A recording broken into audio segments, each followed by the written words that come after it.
Hello guys, night ஒரு 2 மணிலேருந்தே wait பண்ணிட்டுருக்கேன். எதுக்குன்னா 3 மாதத்துக்கு முன்னாடி சிங்கப்பூர் போன என்னோட ஹஸ்பண்ட் இப்போ 15 டேஸ் லீவில் இந்தியா வந்திருக்காங்க. ரொம்ப நாள் கழிச்சு பார்க்கறதுனால சரியா தூக்கமே வரல.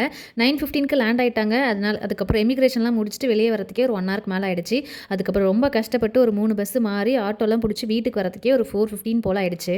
வீட்டுக்கு வந்த உடனே கேட்ட முதல் வார்த்தை, ஏன் இவ்வளோ ஒல்லியாயிட்ட அப்படின்னு தான். அதுக்கப்புறம் கேட்ட வார்த்தை, செலியை அவனை எழுப்ப போகிறேன், பாதி தூக்கத்தில் அழுவானா அப்படின்லாம் கேட்டாங்க. பரவாயில்ல, எழுப்புங்க, எப்படி ரியாக்ட் பண்ணுறான்னு பார்க்குறதுக்கு எனக்கும் ஆர்வமாக தான் இருக்குது அப்படின்னு சொன்னதும் வந்ததும் கொஞ்சம் ரெஃப்ரெஷ்லாம் ஆகிட்டு அதுக்கப்புறம் செலியா எழுப்பி விட்டோம். நாங்கள் செலியா கிட்ட எக்ஸ்பெக்ட் பண்ணது இந்த மாதிரி ஒரு ரியாக்ஷன் தான். ஆனால் செலியா பாதி தூக்கத்தில் இருந்ததுனால என்ன நினச்சான்னு தெரில. சுத்தமாக அவர் தான் நம்ம அப்பா அப்படின்றத ரெகக்னைஸ் பண்ணவே இல்லை. போக மாட்டேன்னு சொல்லிட்டா, ரொம்பவே பயந்துக்கிட்டான். வேற யாரோ வந்துட்டாங்க வீட்டுக்குள்ளே அப்படின்னு சொல்லிட்டு ஜெகதீஷும் பயங்கரமாக ஃபீல் பண்ண ஆரம்பிச்சிட்டார். என்ன 3 மாதத்துலேயே என்னோட பையனை மறந்துட்டான் அப்படின்னு சொல்லி டெய்லி வீடியோ கால் பார்த்துட்டு தான் இருந்தார். செலியாவும் அப்பப்போ பேசுவான். ஆனால் செலியா பாதி தூக்கத்தில் இருந்ததுனால அப்படி ரியாக்ட் பண்ணான்னு சொல்லி ஏதோ சமாளிச்சுட்டு செலியா மறுபடியும் எழுப்பின குழந்தைய கஷ்டப்பட்டு தூங்க வைக்கிறதுக்குள்ள போதும் போதும் ஆயிடுச்சு. மார்னிங் ஒரு 8:30 போல் தூங்கி எந்திரிச்சதுக்கு அப்புறம் தான் செலியாக்கு வந்து ஓகே, நம்ம டேடி நிஜமாவே ஊர்லேருந்து வந்திருக்காங்க அப்படின்னு சொல்லிட்டு அப்போலேருந்து இப்போ வரைக்கும் என்னை சுத்தமாக கண்டுக்கவே இல்லை. அவங்க அப்பா கூடயே தான் சுற்றிட்டு இருந்தான். பிரேக்ஃபாஸ்ட் சாப்பிட்றது, தூங்குறது அப்படின்னு சொல்லிட்டு.